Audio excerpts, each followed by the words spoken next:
아모스서 8장 1절에서 10절 말씀. 주 여호와께서 내게 이와 같이 보이셨느니라. 보라, 여름과일 한 강줄이니라. 그가 말씀하시되, 아모스야, 내가 무엇을 보느냐? 내가 이르되 여름과일 한 강줄이니이다 하매, 여호와께서 내게 이르시되, 내 백성 이스라엘의 끝이 이르렀은즉 내가 다시는 그를 용서하지 아니하리니 그날에 궁전의 노래가 애곡으로 변할 것이며 곳곳에 시체가 많아서 사람이 잠잠히 그 시체들을 내려버리리라. 주 여호와의 말씀이니라. 가난한 자를 삼키며 땅에 힘없는 자를 망하게 하려는 자들아, 이 말을 들으라. 너희가 이르기를, 월삭이 언제 지나서 우리가 곡식을 팔며 안식일이 언제 지나서 우리가 밀을 내게 할꼬. 에바를 작게 하고 세계를 크게 하여 거짓 저울로 속이며 은으로 힘없는 자를 사며 신앙 켤레로 가난한 자를 사며 찌꺼기 밀을 팔자 하는도다. 여호와께서 야곱의 영광을 두고 맹세하시되, 내가 그들의 모든 행위를 절대로 잊지 아니하리라 하셨나니, 이로 말미암아 땅이 떨지 않겠으며 그 가운데 모든 주민이 애통하지 않겠느냐. 온 땅이 강에 넘침같이 솟아오르며 애국강같이 뛰놀다가 낮아지리라. 주 여호와의 말씀이니라. 그 날에 내가 해를 대낮에 지게 하여 백주의 땅을 캄캄하게 하며 너희 절기를 애통으로 너희 모든 노래를 애곡으로 변하게 하며 모든 사람에게 굵은 배로 허리를 동이게 하며 모든 머리를 대머리가 되게 하며 독자의 죽음으로 말미암아 애통하듯 하게 하며 결국은 공고한 날과 같게 하리라. 아멘. 안녕하세요. 승리한상 가족 여러분, 그리고 강성성경연구원 여러분, 오늘은 아모스 17번째 시간으로 아모스 8장 1절에서 10절 말씀을 탐욕을 버리고 경건한 상과 예배를 회복하자라는 제목으로 함께 말씀을 나누도록 하겠습니다. 자, 1절 말씀을 봅시다. 주 여호와께서 내게 이와 같이 보이셨느니라. 지금 하나님께서 다시 한번 아모스에게 하나님의 환상을 보여주고 있습니다. 그 환상의 내용은 무엇이냐면, 보라, 여름과일 한 광주리니라. 지금 여름과일 한 광주리를 보여주고 있어요. 오늘 본문 말씀에서 우리가 살펴봐야 될 중요한 내용 중에 하나가 바로 여름과일 한 광주리가 무엇을 뜻하냐는 것입니다. 우리가 우선 과실이 풍부하기 때문에 우리가 여름과일 한 광주리를 우리가 따로 분류해서 넣어 놓을 수 있어요. 하지만 이 여름과일은 지금처럼 우리가 냉장고가 있거나 잘 보관할 수 있는 어떤 시설이 없기 때문에 그냥 놔두면 이제 어떻게 되는 겁니까? 나무에서 떨어졌기 때문에 이제 그 생명력을 잃고 이제 점점 썩어가거나 벌레가 낄 수밖에 없는 형편에 놓여 있다는 거예요. 그래서 이것이 보기에는 아름답고 좋아 보이나 무엇이 가까운 것이다? 끝이 가까운 것이라는 의미가 있어요.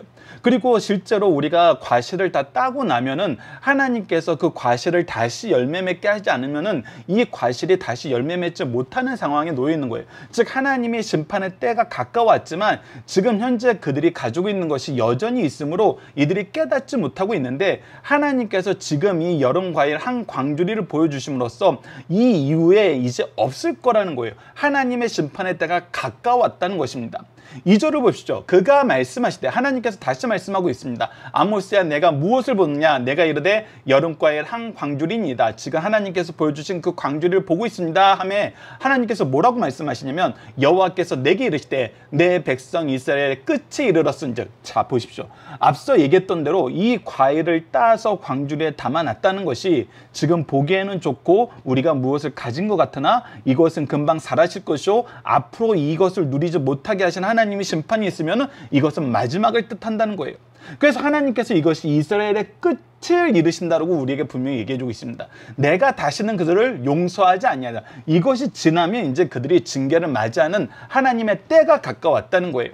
그래서 이 때가 가까웠을 때 그들이 무엇을 경험하게 되냐면 3절입니다. 그날에 궁전의 노래가 애곡으로 변할 것이고, 장인애들이 궁전에서 노래를 부른다는 것은 궁전에서 잔치를 하고 있다는 거예요. 즉 잔치를 하고 있다는 것은 우리가 가진 것이 많고 우리가 누리는 것이 많고 우리가 할 수 있는 일이 많아서 그것을 우리가 충분히 즐기는 삶을 살았다는 것입니다. 그러나 너희들이 그 즐기는 삶이 이제 무엇하는 삶이 되냐면 통곡하는 삶이 된다는 거예요. 슬픔의 삶이 된다는 거예요. 괴로움에 눈물을 흘리는 삶이 될 것이라는 겁니다. 그것이 어떻게 해서 이루어지냐면 곳곳에 시체가 많아서 사람이 잠잠히 그 시체들을 내어버리라. 즉 우리가 징계를 받아서 생명을 잃고 이 우리가 가지고 있던 모든 것을 다시는 누리지 못하는 생명을 걷어가는 삶을 하나님께서 그들에게 징계로 내리시겠다는 것입니다.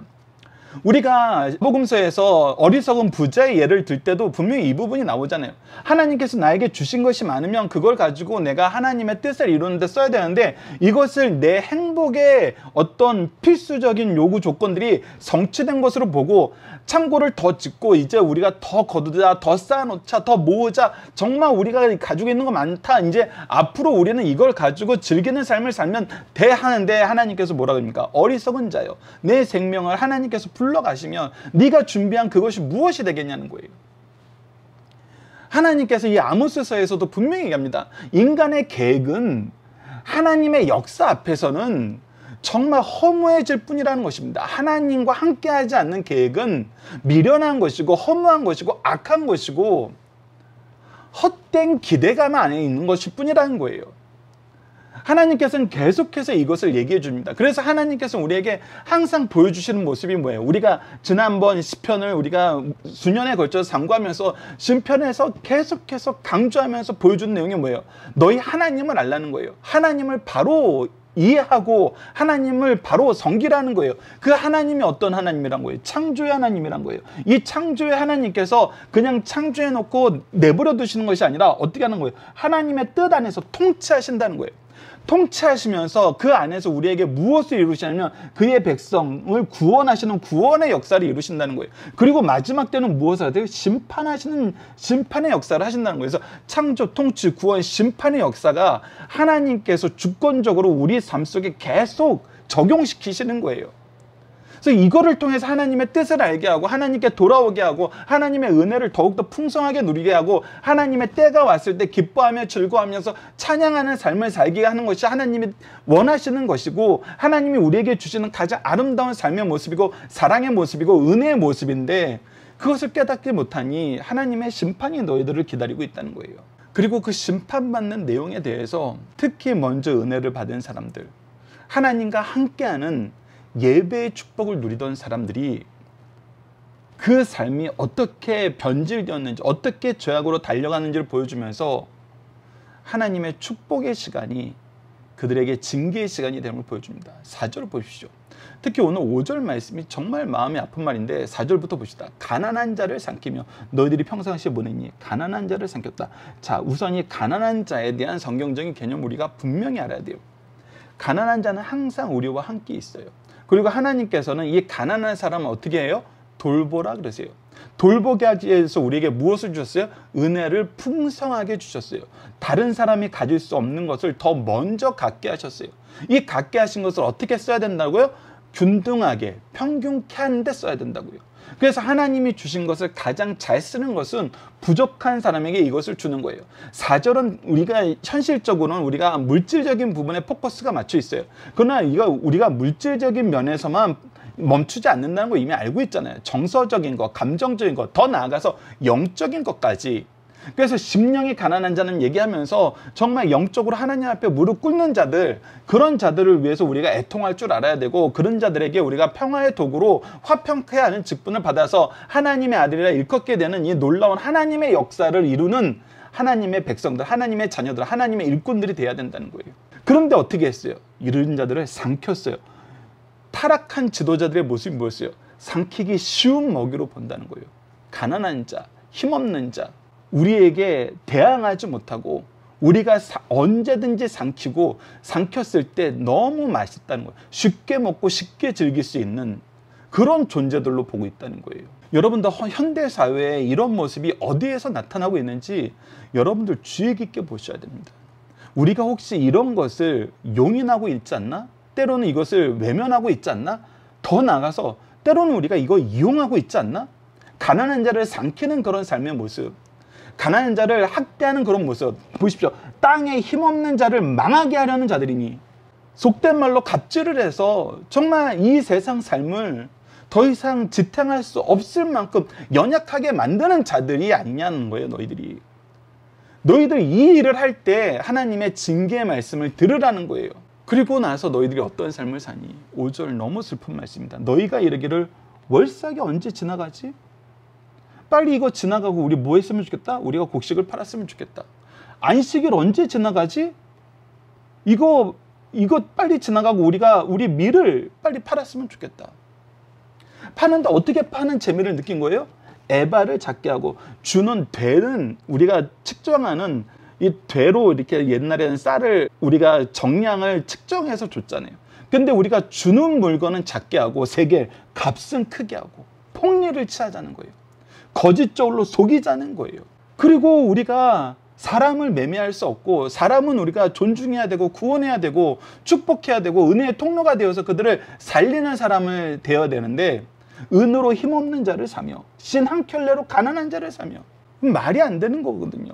말이 안 되는 값으로 사람 값을 매기는 거예요. 사람을 사고 파는 것도 정말 나쁜 짓인데, 사람을 도구 취급하는 것도 정말 나쁜 짓인데, 이 가격을 계속 정말 처절하게 낮춰버리는 거예요. 그리고 뭐예요? 찌꺼기 밀을 팔자. 여러분들 어떤 사람들이 찌꺼기 밀을 사겠습니까? 에바를 작게 하고 세계를 크게 하면서 어떻게 해요? 우리가 일반적으로 거래되는 정상적인 밀은 비싸서 못 사게 만들어요. 그리고 너희들이 굶어 죽지 않으려면 이 찌꺼기 밀이라도 가져갈래? 이거 버리는 거예요. 원래 버려야 되는 건데, 너희들 정 돈이 없는데 굶어 죽기 싫으면 이거라도 사가, 그러면서 이것까지 팔아치우는 거예요. 철저하게 뜯어먹고 양육강식의 관점에서 너희들이 연약하니까, 너희들이 가난하니까, 너희들이 미련하니까, 너희들이 힘이 없으니까 나에게 먹히는 거 당연한 거 아니야, 이렇게 생각하게 만드는 거예요. 여러분들, 그리스도인들이 이렇게 생각하지 못하는 이유가 뭐예요? 우리가 가진 것이 우리의 경건과 권능으로 가진 것이 아니라는 거예요. 하나님이 은혜로 주셨다는 거예요. 하나님이 나에게 먼저 주셨을 뿐이고 더 주셨다는 거예요. 그래서 우리는 이것을 하나님께 감사함으로 하나님이 기뻐하는 데 써야 돼요. 하나님이 기뻐하는 데 쓰는 뭐예요? 가난한 자를 살피고 힘없는 자를 돕는 거예요. 우리가 받은 것을 감사함으로 나누는 거예요. 생명을 살리는 데 쓰고 하나님을 왕으로 인정하는 데 쓰는 거예요. 근데 지금 뭐 하고 있어요? 계속 내 창고를 불리우고 내 배를 불리우고 내 욕망을 불리우는데 내가 모든 것을 하고 있다는 거예요. 근데 그것을 하기 위해서 무엇도 지금 우리에게 걸리적거린다는 거예요. 5절이 그래서 심각합니다. 월사, 하나님께 감사하는 예배 드리는 거, 안식일 하나님께 당연히 드려서 구별하여 드려야 되는 하나님이 지정하신 거룩한 이날이 거치는 게 돼버린 거예요. 아, 우리 꼭 이거 따로 떼놔야 돼? 이 시간 따로 떼놔야 돼? 이 물질 따로 떼놔야 돼? 우리가 굳이 계속 예배 드리러 가야 되는 거야? 나중에 그냥 식구들 보내서 헌금이나 좀 더 많이 하게 하고 뭐 충분히 사람들 이해하지 않아? 내가 더 헌금 많이 한다 그러면 이거 뭐 괜찮은 거 아니야? 내가 나가서 돈 버는 게 오히려 현실적이고 더 경제적인 거 아니야? 뭐가 돼버린 거예요? 하나님과 만나서 하나님께 감사하고 하나님의 정의와 공의를 배우고 하나님의 정의와 공의를 물같이 흐르는 강같이 하나님의 은혜의 통로로서 내가 쓰임받는 것이 이제 나한테 안 맞는 거예요. 나한테 거치는 게 되어버렸어요. 나를 막는 장애물이 되어버렸어요. 즉 하나님과의 관계가, 하나님이 우리에게 축복의 은혜로 주셨던 그 모든 예배가, 하나님과 기뻐하면서 함께 교제했던 그 모든 시간, 모든 제도, 모든 역사가 나에게 무엇이 되어버린 거예요? 나에게 장애물이 되었고 내가 돈 버는데 장애가 되어버리는 거예요. 내 탐욕을 채우는데 내가 나쁜 짓을 하는데 자꾸 걸려 넘어지게 하는 것이 되어버린 거예요. 그래서 예배드리는 게 싫어져요. 주의를 지키는 게 싫어져요. 하나님의 말씀을 듣는 것이 싫어져요. 그러면서도 반대로 또 무엇을 하고 싶어요? 이 나라가 하나님의 세우신 나라, 이스라엘, 하나님 믿는 백성들이 모이는 곳이니까 거기서 존경받는 것은 포기하기 싫어요. 거기서 인정받는 것은 포기하기 싫어요. 거기 있는 사람들이 내 말 듣고 내 말을 따라오게 하고 내 말에 귀 기울이게 하고 내 말을 그들의 삶의 중심에 놓아두는 것, 자기가 우선순위가 되고 자기가 거기서 왕노릇하는 것은 내려놓기 싫어요. 그래서 뭘 하는 거예요? 우리가 앞서 살펴본 것과 연결하면 뭐 하는 거예요? 모든 걸 돈으로 사고 싶어 하시는 거예요. 이것이 지금 탐욕에 가득 찬 지도자들의, 먼저 은혜 받은 자들의, 뭔가 있다고 생각하는 자들의 죄악의 모습이라는 것입니다. 근데 이 죄악에 대한 하나님의 평가가 뭐라는 거예요? 이 죄악에 대한 하나님의 평가가 뭡니까? 7절에서 10절이잖아요. 여호와께서 야곱의 영광을 두고 맹세하시되 하나님께서 야곱에게 영광을 허락하셨고 그 족속들을 특별히 사랑하시고 구원의 역사를 베푸시고 은혜를 한없이 베푸시고 말씀을 주시고 선지자를 주시고 나시린 제도를 주시고 예배제도를 주시고 제사장을 세우시고 왕을 세우셔서 이 나라를 하나님의 은혜로 통치하시고 살게 하시고 하나님 바라보면서 행복하고 기쁘게 하셨는데 그것이 무엇이 되어버렸어요? 그들이 싫어하는 거, 그들이 악을 저지르는데 거칠어 버리는 것이 되어버린 거예요. 그래서 이것을 어떻게 하시겠다는 거예요? 내가 그들의 모든 행위를 절대로 잊지 아니하리라. 이로 말미암아 땅이 떨지 않겠으며 그 가운데 모든 주민이 애통하지 않겠느냐.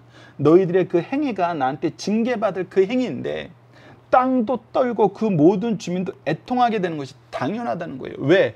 하나님께서 심판하시기로 작정하고 일어섰을 때 이 세상에 어떤 일이 있었냐는 거예요. 너희들이 애굽의 일을 기억하고 있지 않느냐? 사막에서 만난 나라들의 일을 기억하고 있지 않느냐? 이 가나안 땅에서 일어났던 역사를 기억하고 있지 않느냐? 너희들의 사사시대에 있었던 일을 기억하고 있지 않느냐? 너희들이 왕이 세워졌을 때, 왕이 잘못했을 때, 이 이방 나라들이 침략을 했을 때 하나님께서 너희들을 어떻게 구원하셨고 죄악된 나라를 어떻게 심판하셨는지 너희들이 이미 확실하게 보고 깨닫고 경험하고 그것을 기록에 남겨서 그것을 계속 배워오고 있는데도 너희들이 모르냐? 이 일이 이루어진다는 거예요.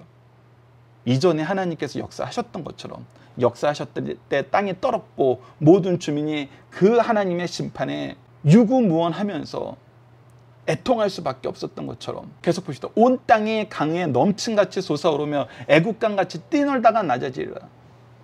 너희들이 잠깐 높아진 것 같고 너희들이 갑자기 흥한 것 같고 무엇인가 된 것 같지만 하나님이 정하신 영역 안에서 이루어지는 것이라는 거예요. 그리고 선언하십니다. 이 선언이 우리에게 이루어지지 않도록 우리는 지금까지 살펴본 아모스 말씀을 통해서 우리의 삶을 다시 한번 되돌아봐야 됩니다. 보십시오. 주 여호와의 말씀입니다. 그날에 내가 해를 대낮에 지게 하며 백주의 땅을 캄캄하게 하리니. 그러니까 우리가 일반적으로 하나님께서 우리에게 주시는 은혜가 무엇인지를 우리가 알고 있어요. 이 자연세계에 하나님을 알지 못하는 존재들에게도 하나님을 신뢰하지 못하고 발견하지 못한 존재들에게도 하나님의 은혜로 우리가 살고 있구나라는 것을 경험하게 하세요. 이것이 우리가 성경적인 신학적인 용어로 일반 은총이라 그래요. 온 세상은, 창조 세상은 하나님의 공급하심이 없으면 이루어지지 않는다는 걸 모든 사람이 알아요. 그래서 우리가 많은 사람들이 동서를 고금하고 뜻은 사람이 세우지만 결과는 하늘에 맡겨야 된다. 하늘이 하신다라고 얘기를 하잖아요. 그건 뭐냐면 인간이 하는 모든 행위가 완벽해 보여도 우리 인간 스스로가 모든 것을 완벽하게 할 수 있는 존재가 아니라는 거예요.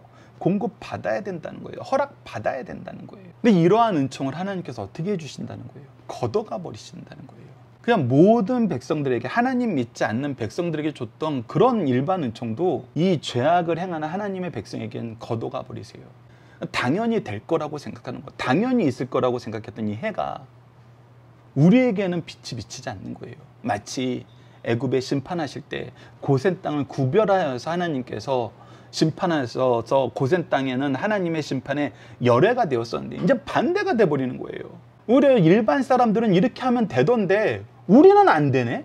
이게 돼버린 거예요. 그래서 이때도 교만하고 어리석은 사람은 회개를 하지 않고 아니 교회 다니면 하나님 믿으면 다 잘 된다며. 근데 왜 우리 더 안 돼? 안 믿을 때보다 옛날에 나쁜 짓 할 때보다 더 안 되나? 당연하죠 여러분들. 당연한 거예요. 하나님은 그 사랑하시는 자녀들을 악으로 계속 달려가게 내버려 두지 않으세요. 돌이키라는 거예요. 회개하라는 거예요. 악한 길을 떠나라는 거예요. 그러면서 더 안타까운 것이 바로 10절입니다. 너희 절기를 애통으로 너희 모든 노래를 애곡으로 변하게 하리니. 이 절기는 앞서 얘기했던 월삭과 안식일의 대표적인 것이죠. 즉 하나님께 감사하고 하나님과 함께하던 시간이에요. 이 날은 우리에게 구원의 기쁨이 있고 하나님의 능력의 역사가 있어서 즐겁고 행복한 날이에요. 정말 우리가 하나님의 자녀로 사는 것이 얼마나 놀라운 날인가를 우리가 경험하는 날이에요. 하나님의 정의와 공의가 무엇인지 배우고 그 정의와 공의가 우리를 얼마나 새롭게 하고 놀라운 존재로 탈바꿈시키는지, 이 세상에서 어떻게 승리하게 하는지 너무나 잘 보여주고, 이것을 우리가 서로 감사하면서 이 기쁨의 소식을 서로 나누고 승리의 소식을 나누는 것이 바로 하나님이 정하신 절기였어요. 그래서 이 절기는 하나님께 감사함으로 나오지 않을 수가 없었어요. 왜? 세상에서 하나님께서 우리에게 약속하신 그 모든 증거들이 우리 삶 속에서 이루어졌거든요. 그래서 이루어진 이것으로 우리가 감사하거든요. 그래서 우리가 항상 좀 확인하게 되는 것은 하나님이 우리보다 먼저 일하신다는 거예요. 하나님이 우리를 먼저 사랑하셨다는 거예요. 더 사랑하셨다는 거예요. 끝까지 사랑하셨다는 거예요. 그래서 우리에게 필요한 능력을 주시고 결과를 책임져 주신다는 거예요. 그래서 우리가 세상을 살 때 하나님을 신뢰하고 하나님을 믿고 하나님을 의지하면서 살면은 하나님께서 우리에게 약속한 일이 계속 이루어지는 거예요. 세상 사람들은 어떻게 저렇게 살지? 어떻게 저런 역사가 일어나지? 어떻게 저거는 우리 기준으로는 불가능한데 어떻게 저 사람들은 하면 항상 이게 되지? 우리는 항상 실패하던 거 저 사람들은 어떻게 항상 승리하지? 하나님의 절기는 바로 하나님의 약속, 하나님의 동행하심, 하나님의 역사를 우리가 충만하게 경험하고 그 열매를 가지고, 하나님이 우리에게 주셨던 축복의 열매를 가지고 감사하는 날이었어요. 승리의 소식을 나누는 날이었어요. 근데 이제 그게 어떻게 되는 겁니까? 애통으로 바뀌어버리는 거예요. 눈물로 바뀌어버리는 거예요. 너희 모든 노래 뭡니까? 하나님을 찬양하던 모든 노래가, 하나님을 인정하고 하나님을 선포하던 모든 노래가 애곡으로 바뀐다는 것입니다. 곡소리로 바뀐다는 거예요. 우리에게 더 이상 생명의 역사가, 구원의 역사가, 은총의 역사가 하나님의 심판으로 말미암아 하나님께서 주셨던 모든 걸 걷어가신다는 거예요. 즉 9절에서는 우리가 하나님이 온 세계에 베푸시던 일반 은총을 우리에게서만 걷어가신다면 10절에서는 우리에게 특별하게 주셨던 하나님의 특별 은총들, 그래서 우리가 하나님이 특별히 사랑하는 민족이란 걸 세상 사람들이 보게 만들고 하나님을 인정하게 만들었던 그 모든 축복들이 사라져버린다는 거예요. 무엇 때문에? 우리의 죄악 때문에. 그냥 죄악도 아니고 어떤 죄악? 회개하라, 회개하라, 회개하라, 회개하라. 끊임없이 말씀하시고 끊임없이 교훈하시고 끊임없이 훈계하셨던 이 모든 것을 거절하고 끝까지 악에 사로잡혀서 끝까지 자기 탐욕을 위해서 살 때 하나님이 걷어가신다는 겁니다. 그래서 어떻게 해요? 모든 사람에게 굵은 배로 허리를 동이게 하며 모든 머리를 대머리가 되게 하며, 굵은 배라는 건 뭐예요? 우리가 죄인이라는 걸 인정할 수밖에 없게 만든다는 거예요. 여러분, 그래서 여기에서 정말 말씀 안에서 지혜를 발견하셔야 돼요. 하나님은 빨리 회개하라 그러셨어요. 하나님은 결국 뭐하게 만드세요? 회개하게 만드세요. 근데 이때는 어떻게 하세요? 징계하시고 징계를 받고 무릎 꿇고 항복하게 만드시고 회개하게 만드세요. 자기 죄를 인정하고 자복하게 만드세요. 그리고 어떻게 하세요? 모든 머리를 대머리가 되게 하면, 이거 뭐예요? 너희들이 충분한 수치를 당한다는 거예요. 너희들이 어리석음, 너희들이 하나님의 뜻을 거슬림, 세상 사람들이 보게 만든다는 거예요. 여러분들, 그래서 우리가 성경의 역사를 보면은 참 놀라운 게, 하나님이 이방 민족을 들어서 이스라엘 민족을 치실 때, 외부 세력을 들어서 교회를 심판하실 때 희한한 게 있어요. 그 이방 세력에게도 하나님이 경고하시고 분명히 고백하게 만드시는 거. 우리가 다니엘서를 상고할 때 분명히 나타나죠. 예루살렘을, 이스라엘을, 유다를 멸망시킨, 예루살렘 성전을 멸망시킨 이 느부갓네살이 세상적인 관점으로 보면 바벨론이 대제국이 되어서 어마어마한 나라가 돼서 이스라엘을 멸망시켰는 이거잖아요. 근데 하나님이 느부갓네살의 입술을 통해서 고백하게 만드는 거, 다니엘을 통해서 그 주위 사람들이 인정하게 만드는 거 뭐였어요? 사실 다니엘의 묵시록 부분에서 더 잘 드러나는 게 뭐예요? 아, 바벨론이 이스라엘을 징계하고 침략하고 멸망시킨 것이 아니라 하나님이 이스라엘 심판하셨구나, 하나님이 그의 백성들을 심판하셨구나, 이렇게 인정하게 만든다는 거예요. 여러분들 이거 너무 놀라운 역사 아닙니까? 우리가 역사 속에서 계속 이거 경험하잖아요. 하나님은 결국 하나님이 이 백성을 심판하시고, 그래서 하나님의 뜻을 따르고 하나님의 뜻을 따를 때 그 구원의 역사가 어떻게 일어나는지를 보여주길 기뻐하세요. 그래서 회개하라고 할 때, 우리에게 징계를 내리실 때, 징계를 예고하실 때 그때 회개하는 게 가장 지혜로운 거예요. 교만하지 마세요. 거만하지 마세요. 겸손히 회개하세요. 그러면은 하나님이 용서하세요. 근데 그렇지 않으면 어떻게 돼요? 모든 머리를 대머리가 되게, 모든 사람이 이 수치를, 너희들이 당한 수치를 온 나라가 보게 만들며, 더 나아가서 어떻게 해요? 독자의 죽음으로 말미암아 애통하게 하며 우리에게 미래가 없다는 것입니다. 우리에게 소망을 제거해 버리신다는 거예요. 결국 공고한 날과 같게 하리라. 이제 우리는 참 힘든 삶을 살아야 되는구나. 하나님이 우리를 징계하시면 우리가 행복할 수 없구나. 이거 경험하게 하신다는 것입니다. 그러니 뭐하라? 빨리 회개하라. 하나님 의지해라. 하나님 뜻 따르라. 너희들이 행하던 4절에서 6절까지 나타났던 이 악 빨리 버리라. 축복해야 될, 우리가 돌봐야 될 영혼들 돌보고 하나님을 향한 예배 회복해라. 정의를, 공의를 나타내고 정의와 공의를 통해서 하나님의 통치를 드러내라. 그러면 어떻게 된다? 우리는 반드시 이긴다. 우리는 반드시 승리한다. 하나님의 영광 가운데 있게 되고 하나님이 칭찬하신 충성된 종으로서의 삶을 살고 그의 기뻐하심을 입은 자녀로서의 삶을 살게 된다. 여러분들 이거 잊으셔서는 안 됩니다. 오늘 본문의 중심 사상 8장의 우선 서론적인 내용을 먼저 확인하도록 하겠습니다. 아모스 8장에는 네 번째 환상과 더불어 최후의 설교가 수록되어 있습니다. 네 번째 환상도 내게 보이시며 내가 무엇을 보느냐로 시작되고, 마지막 설교는 앞의 세 설교와 같이 이 말을 들으라는 말로 시작됩니다. 아모스서 8장의 주요 내용은 다음과 같습니다. 첫 번째는 아모스 선지자가 여름 광주리, 과일 광주리의 환상을 봅니다. 그것이 1절에서 3절이었죠. 이스라엘은 겉으로는 싱싱해 보이지만 광주리에 담긴 잘 익은 여름 과일이 얼마 되지 않아 썩는 것 같이 심판의 때가 왔다는 사실을 가르쳐줍니다. 두 번째, 이스라엘의 경제적 불의와 부정에 대한 진노의 책망을 얘기하고 계십니다. 그것이 4절에서 6절입니다. 이스라엘은 상부상조 공동체 체제를 양육강식의 무서운 이기적인 사회로 변제시켜버렸어요. 그 대표적인 사례가 정직하지 못한 상거래라는 것입니다. 세 번째는 사악한 자들의 불의는 하나님의 공의로 뒤집혀질 것이라는 것입니다. 그것이 바로 오늘 7절에서 10절 말씀이에요. 이스라엘이 즐기던 종교적 절기의 노래는 애곡으로 바뀌고 환락의 노래들은 탄식으로 변하며 사치한 의복들은 베옷으로 대치될 것이라는 거예요. 네 번째, 이스라엘 온 나라는 기근으로 덮여지게 될 것이라는 것이 바로 11절에서 14절입니다. 이스라엘의 기근은 하나님의 말씀이 없어서 발생하는 영적 굶주림이에요. 사람들은 진리를 잃어버리고 세상 종교가 주는 세상 것을 갈급합니다. 그러나 그것들은 인생의 갈증을 해결할 수 없는 징그러에 불과하다는 것을 우리가 알아야 돼요.